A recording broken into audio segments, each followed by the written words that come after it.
It's my great pleasure to introduce Mary Hobart, K1MMH. I thought it was more money, honey, but I could be wrong about that. She is the Chief Development Officer for the ARRL. There's only a half a dozen people or so who run the ARRL at that level. What? I want to see her call. I'm sorry. K1MMH. Yeah, if you were... Mo money, honey. Well, I'm so sorry. And she's 50% of the women in that old boys club up there.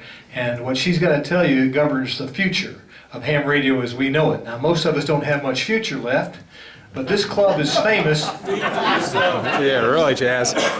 This club is famous for bringing along young people into the hobby, and it's very important to them what happens in the 21st century. Mary.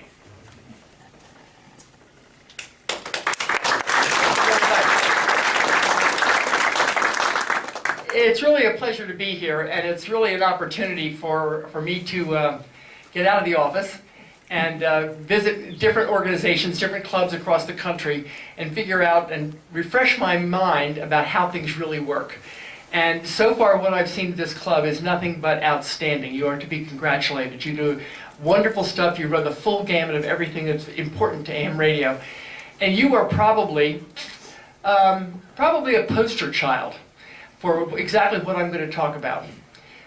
First and foremost, I want to say thank you. The scholarship that North Fulton has contributed to the ARRL Foundation, which is a separate 501c3, it's been awarded for the past couple of years, really means a lot. I know to the students that win those scholarships, so thank you for taking that giant step forward and helping a youngster who is pursuing higher education to fund that. It's not easy these days for those kids. When we think about ARRL, when we think about amateur radio, we go back to Marconi, let's say. I'm fortunate enough to live up in Connecticut, not too far from Cape Cod. I've been out to the Marconi site. It is a long stretch of beach, and you really do need to take your imagination when you go up there. But if you can stand there, just close your eyes for a minute, and if it's not lightning, you can do this. But listen, and maybe you'll hear the crackle of sound of what it was like for those first transmissions.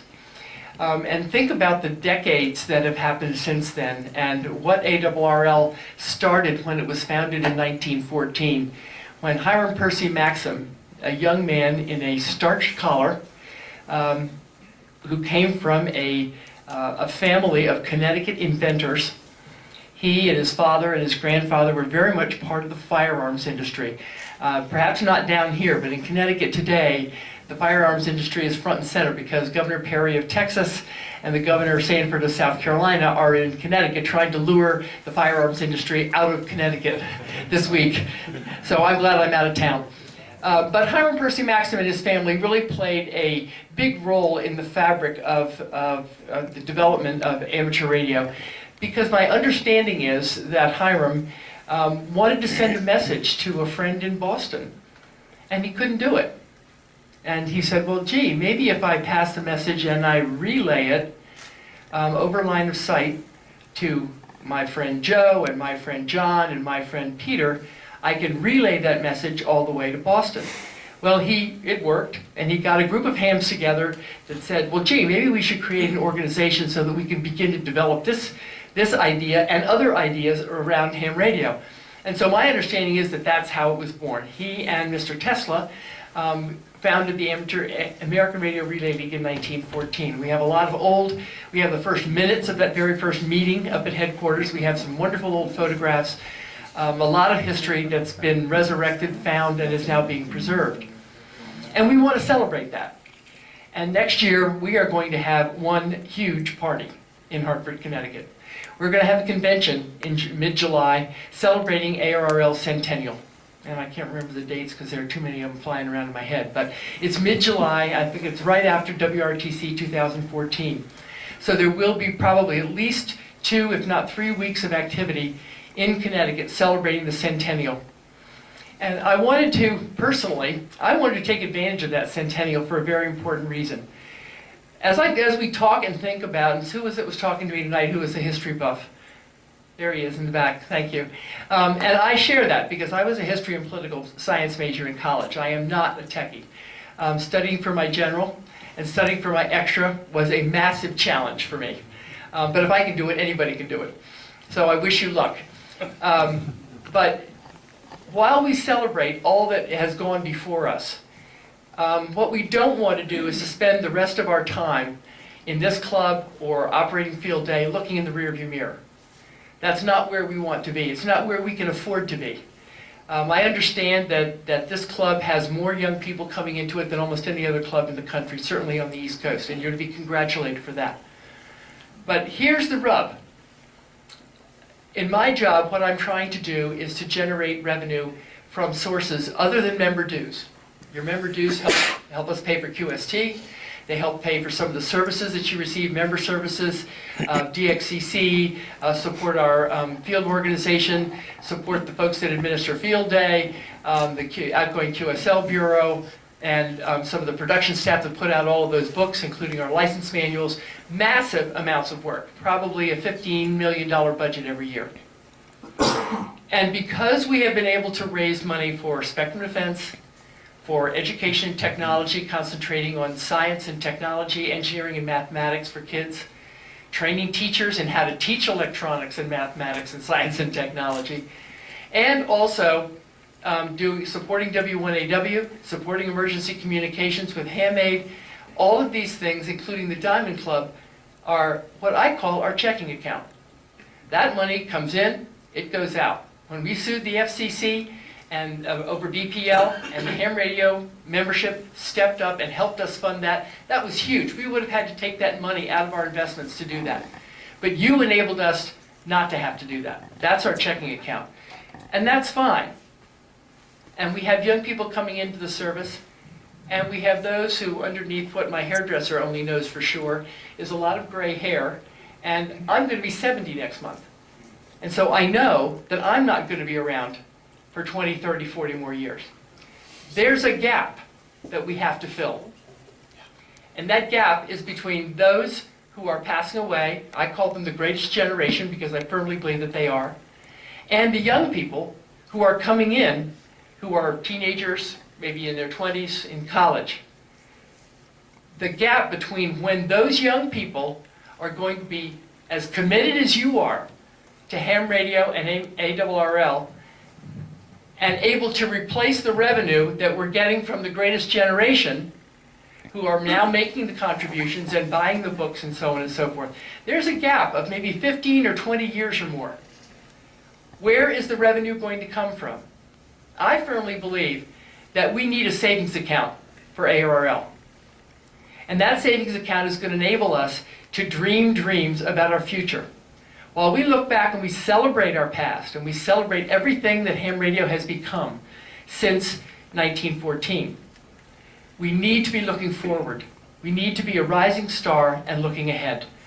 So we've created a vision statement. We've created a campaign called the Second Century Campaign, and our goal is to raise $10 million to help build the investment portfolio of the League, and to spin off revenues that are going to support the programs that you're going to depend on, and those young kids are going to depend on, even though they may not have the earning power to fund them directly.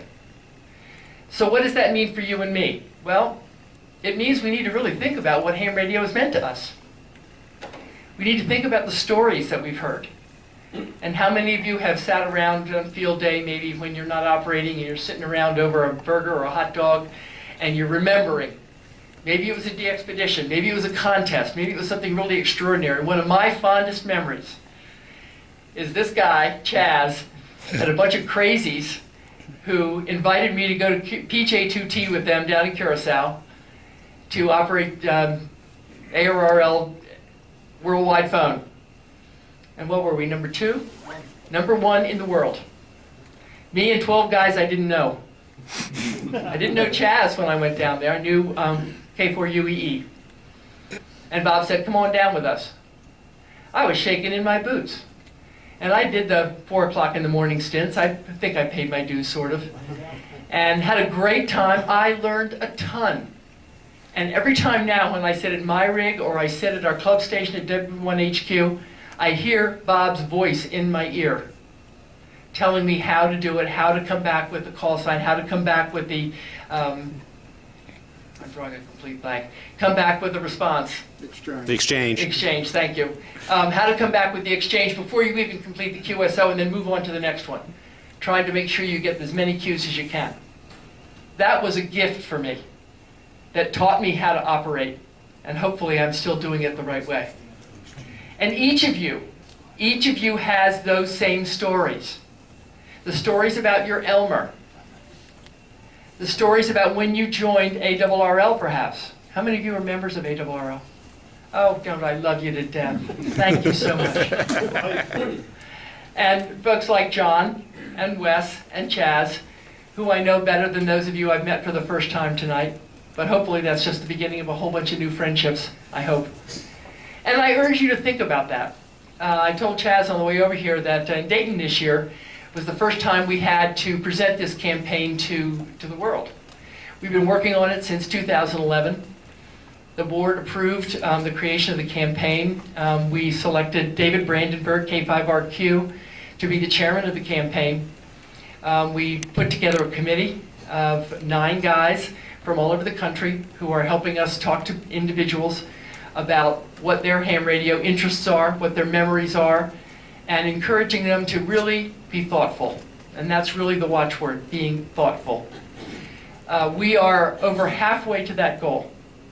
We've raised nearly $5.2 million. We have till the end of 2014 to reach that $10 million goal. I've had some wonderful conversations recently, and I'm enthused about it. The boys, who I call the committee, who were a little reticent, I think, at the outset, and it was a little nerve-wracking thinking that we were really going to do this.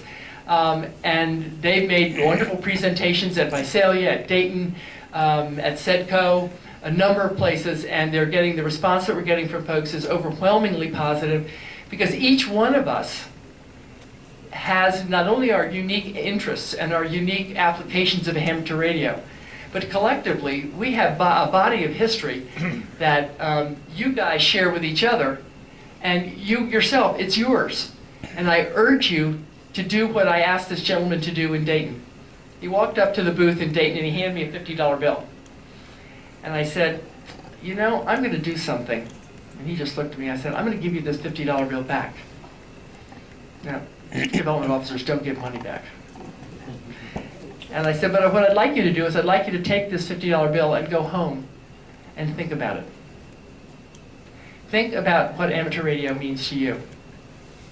We know, all of us in this room, folks whose reputations within amateur radio are built on their experiences. In many cases, their professional lives have been built around amateur radio. And others, the friendships, you can't even put a price tag on those. You just can't. Friendships of 30, 40, 50, 60 years. Folks all over the world. Maybe folks you'll never meet, but you've worked them on the bands, and they've been there. And if you ever had a chance to go to another country and you got on the radio and said, gee, I'm coming over with my XYL, or I'm coming over with my buddies, door's wide open, isn't it? Roll out the red carpet. They can't do enough for you. And Chaz is doing that for me these next couple of days as my host. Thank you, Chaz. So when we talk about this campaign, yes, we're going to reach out before this campaign is over to every single ARRL member and ask them to help us meet this goal of raising $10 million. And I am convinced, just from the stories that I've heard from folks who have said, you know, when I hear the stories that so-and-so tells about ham radio, that's me. I go home and look in the mirror. 2 weeks ago, I was in Minnesota, and we had a very small group of folks at a reception. And a gentleman I hadn't met before, and his wife were there. And I got an email when I got back to the office on Monday morning from Bill. And he said, you know, we were riding home, and my wife said to me, you need to support that campaign, because ham radio defines who you are. And I think that says it in a nutshell, and for an awful lot of people. So, is somebody able to write me a check for $1 million? Or is somebody willing to say, I could give you $50, but I'll say, could you give me $50 a month for a year? Could you give me $50 a month for 5 years? That would be your commitment. Do you have other assets that you could think about? a matrix of assets, and a state gift perhaps. We know you want to take care of your families. We know you have other institutions that you want to support, hospitals, schools, churches, a myriad of them. And all I say is there a place in your thinking for amateur radio? Is there a place for it? So we're going to work forward. We're at nearly 5.2 million. With a little luck, those of you who come to Southeastern DX Club on Thursday night will hear the same speech or some variety, because I rarely use notes and I never use PowerPoint. But I like to look in your face and look in your eyes and see whether the message resonates at all. I don't stand at the doorway with an alms basin and expect everybody to write me a check on their way home. I never turn down cash. I really don't. I really don't turn down $50 bills. But I do think this is important, and it's not just important to me. I'm only here as a catalyst. It's really important to ARRL, because you and I both know that when you need a voice for the things that matter, 40 meters, BPL, little Leos back in 1996, who was there? Who was there to take care of you? Are we all things to all people? Do we stumble and stub our toe? Yes, we do. I think we all do from time to time. But I think on balance, being around for 100 years is something to celebrate. And I would love nothing more than to hit this, to blow through this goal, and to say the membership of ARRL stepped up and say, yes, ARRL is important. It's the three things that I believe are important for any organization. And I bet you can answer them for your organization. We're unique, we're relevant, and golly, we really are essential. So I thank you. That's it.